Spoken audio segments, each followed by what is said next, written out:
नाज़रीन, doctor Danish real focus के साथ हाजिर है। आपने देखा आज इमरान ख़ान साहब तहरीक इंसाफ पाकिस्तान के ख़िलाफ़ जो है वो FIR कट गई और ये FIR उसी स्टेटमेंट के ऊपर है जो उन्होंने कल इंतज़ामिया को, IG को, DIG को और एक लेडी जज को, मजिस्ट्रेट को धमकी दी थी।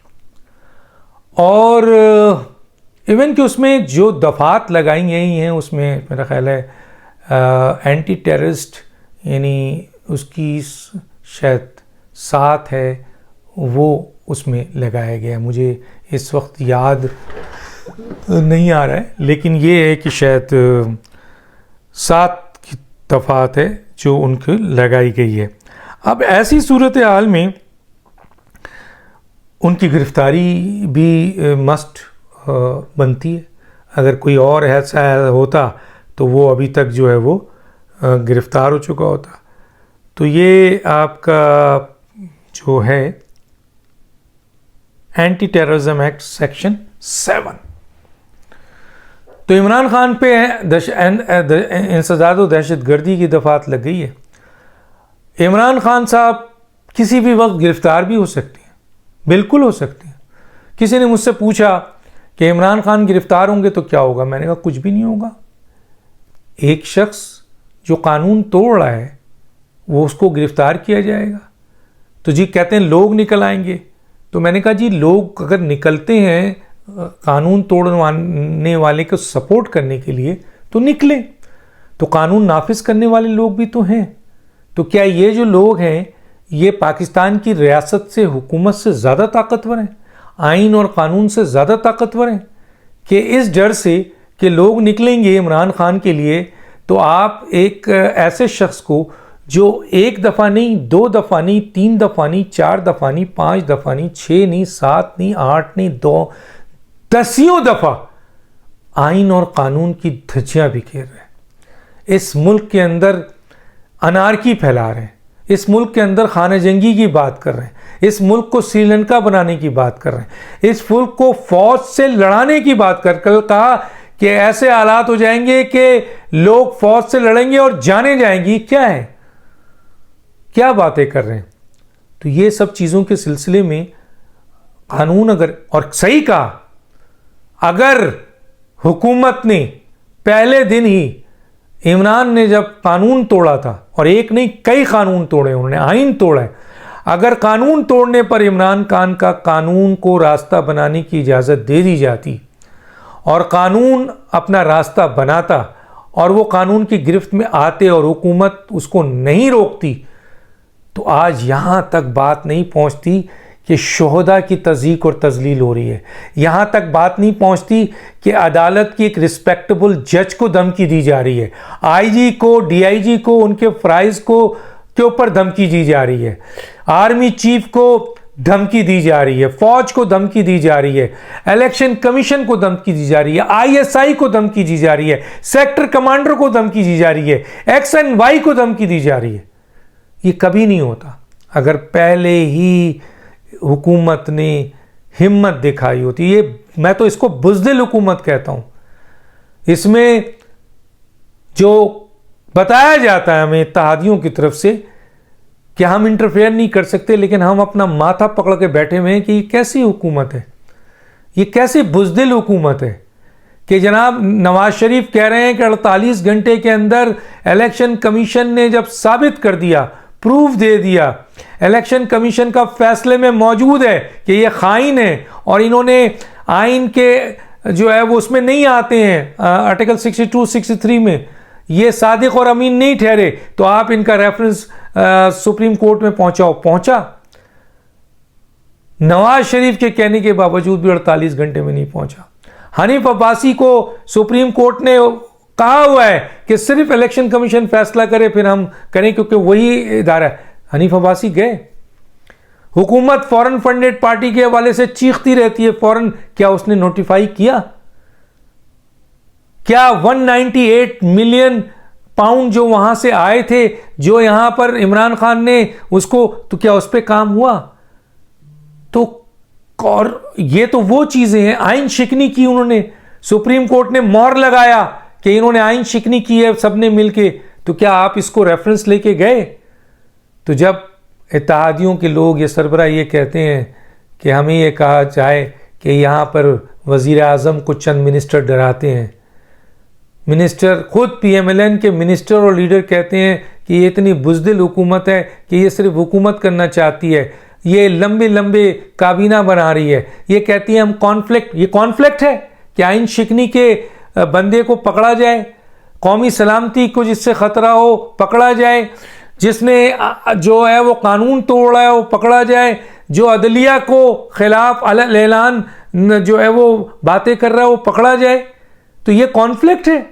यकीन मानिए सुन के हमें बड़ा अफसोस हुआ कि जब हुकूमत के खुद वज़रा कह रहे हैं कि वज़ीर आज़म और चंद वज़ीरों ने घेरा हुआ है उनको और वो सिर्फ हुकूमत को तूल देना चाहते हैं, इस तरफ नहीं आना चाहते हैं, तो फिर ठीक है, फिर तो एक के बाद दो, दो के बाद तीन, जैसे जैसे इमरान को ये पता चल रहा है कि मुझे कोई छूने वाला नहीं है, मैं अनटचेबल हूँ, तो फिर तो वो अभी तक पहुंचा है ना, कल तो इससे भी ज़्यादा जाएगा, कल तो ये इससे, और अब इससे ज़्यादा क्या जाएगा ये भी लोग पूछ रहे हैं।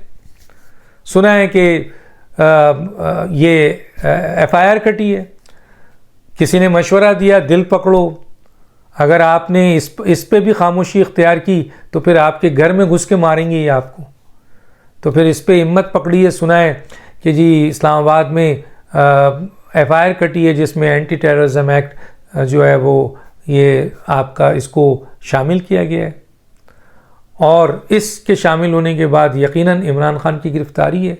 और अगर इमरान खान गिरफ्तार हुआ, बहुत लोग के बारे में सुना था कि इनको गिरफ्तार कर लिया तो ये हो जाएगा, फलां को गिरफ्तार कर लिया तो ये हो जाएगा, इनको पकड़ लिया तो। रियासत और हुकूमत से टकराने की ताकत किसी में नहीं है, और ये वो तंजीम ही नहीं है, ये वो कारकुन नहीं है जिन्होंने कभी जेल देखी हो, कभी मुकदमात सहे हो, कभी आपके गोली खाई हो, कभी आपके क्या नाम है कोड़े खाए हो, फांसी, ये वो है ही नहीं। ये सिर्फ जलसे जुलूस वाले हैं, शोर शराबा वाले हैं। आज अगर इनको आप इमरान खान को पकड़ें तो सामने इनको भी पता है, सामने आइन, कानून के इदारे, police, rangers, FC, paramilitary force, army सब खड़ी है और कानून नाफिज करने के लिए सब तैयार हैं। लब्बैक के ऊपर जब इमरान खान ने गोली चलाई थी और साद रिजवी को, जिनके पीछे लाखों मुरीदान है, मरने के लिए तैयार हैं और एक ऐसे मकसद के लिए निकले थे जो नबी करीम सल्लल्लाहु अलैहि वसल्लम के नामूस के लिए थे। 24 शहीद हो गए, हुए शहीद, लेकिन रियासत फिर भी ऊपर रही, हुकूमत फिर भी ऊपर रही। ये ताकत है। तो जो ये कहता है कि जी इमरान को गिरफ्तार करें, इमरान एक मुल्जिम है, अगर उसको गिरफ्तार किया जाए, बिल्कुल गिरफ्तार किया जाए। कौन आता है सामने छुड़ाने के लिए भाई? कानून और आइन छोड़ता है तो ठीक है, अदालतें छोड़ती हैं तो ठीक है, लेकिन मजमे का डराव से चंद हजार आप करके देखें कितने लोग निकलते हैं। एक अडियाला जेल में गया था वो आदमी, रेंजर्स का एक सूबेदार, कहां गई थी इमरान की सारी अकड़? कहां गई थी वो परवेज इलाही? कहां गई थी वो पूरी फोर्स जो अडियाला जेल पंजाब की आ गई थी? एक सूबेदार इंटर हुआ था। ये कोई मामूली बात नहीं है। हुकूमत और फौज और रियासती इदारों और हुकूमती इदारे और आइन और कानून से लड़ना, ये कोई मामूली बात नहीं है। लेकिन हाँ, कोई अगर आपके घर में दस्तक दे और वो इल्लीगल दस्तक हो और आप खामोश रहें तो वो दरवाज़ा खोलेगा, दरवाज़ा तोड़ेगा। दरवाज़ा तोड़ने पे भी आप कुछ नहीं कहें तो वो आपके घर के अंदर दाखिल होगा। उस पर भी कुछ नहीं कहेंगे तो वो आपके टीवी लॉन्ज में दाखिल हो जाएगा। उस पर भी कुछ नहीं कहेंगे तो वो आपके बेडरूम में घुस जाएगा। तो किसी जगह तो रोकना होगा ना।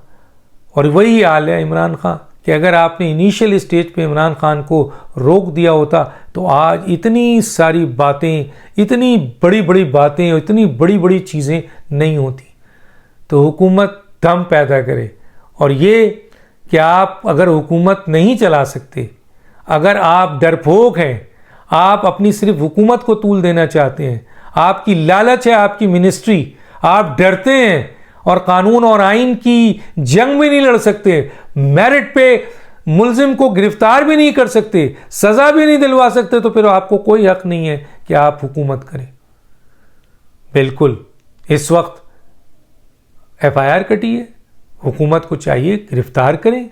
हालांकि कई केसेस अभी पड़े हैं जिसके ऊपर इनकी तायात नाइली है, उनको भी इंप्लीमेंट करें। फॉरेन फंडेड पार्टी की नोटिफिकेशन जारी करें ताकि उसका रेफरेंस जाए, और आपके पास तो सॉलिड मवाब है। आइन शिकनी का रेफरेंस भेजें सुप्रीम कोर्ट में, क्योंकि खुद सुप्रीम कोर्ट ने इनको आइन शिकन कहा है। तोशाखाना का केस इलेक्शन कमीशन तो कर रहा है, उसने तो फॉरेन फंडिंग का केस का फैसला कर दिया 8 साल बाद। उसकी हिम्मत को तो आप ना कहें, जो दुनिया भर की धमकियां, गालियां, और इदारों को बचाना, उनको तहफ़्फ़ुज़ देना हुकूमत का काम है।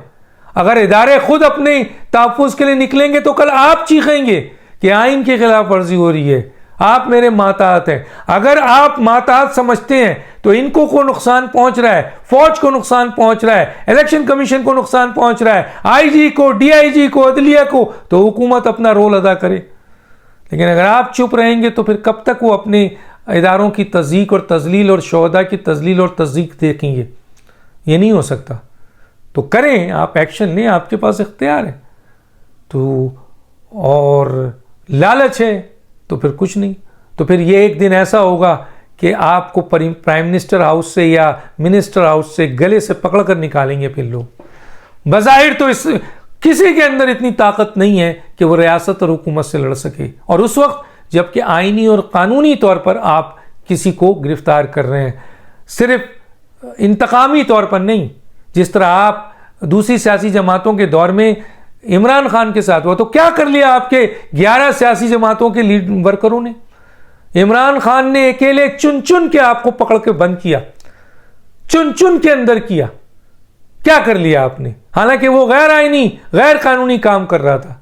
क्यों? क्योंकि रियासत से आप नहीं टकरा सकते, हुकूमत से आप नहीं टकरा सकते।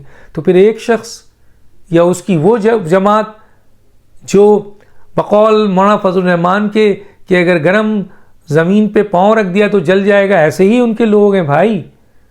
तो वो क्या निकलेंगे? हाँ, गिरफ्तारी पे एहतजाज होगा, निकलेंगे लोग, बात करेंगे, लेकिन अगर उन्होंने लॉ एंड ऑर्डर को कहाँ हाथ लेने की कोशिश की तो फिर उनका अंजाम बहुत बुरा होगा। और उनको पता है, इसलिए लॉन्ग मार्च में 200 अफराद निकले थे 12 करोड़ के सूबे में, और 40 मिलियन के सूबे में 5000 अफराद निकले थे, जहां पूरी 10 साल से उनकी हुकूमत है। PTI वालों में वो कारकुन भी नहीं है। और किस बुनियाद पर? आपका अगर कायद गैर कानूनी अमल करता है, उसको छोड़ने का मजाज, फैसला करने का मजाज अदालतें। आप अदालतों की तो बड़ी तारीफ करते हैं, फिर केस लेके अदालत में जाइए। और सिर्फ इमरान खान नहीं, शेख रशीद भी, फवाद चौधरी भी, और मेरी इत्तलात के मुताबिक जो शहबाज गिल के बगावत के केस में, और जो ये आपका हुआ है तज़ीक फौज की और शोहदा की, उसमें सबसे सेकंड मास्टर माइंड जो है अरसलान खालिद है, जो आज वहाँ पे एक पंजाब हुकूमत का आला, वो क्या कहते हैं, एडवाइज़र बना बैठा है। तो मेरी इत्तला ये है कि उसको भी गिरफ्तार किया जाएगा, और उसका भी फौजी अदालत में केस चलेगा, अरसलान खालिद का भी और शहबाज गिल का भी। और जो इन दोनों के मास्टर माइंड हैं इमरान खान साहब, मैं नहीं कहता, आप शहबाज गिल की स्टेटमेंट सुन लें, मैं नहीं कहता, हुकूमत के इंटीरियर मिनिस्टर और इंफॉर्मेशन मिनिस्टर ने कहा कि ये इन सब चीज़ों के पीछे इमरान खान है। तो फिर बगावत का केस अगर फौजी अदालत में चलता है तो फिर इमरान खान का भी चलेगा। कानून से कोई वालतर नहीं है। डॉक्टर दानिश को याद दीजिए। अल्लाह हाफिज़।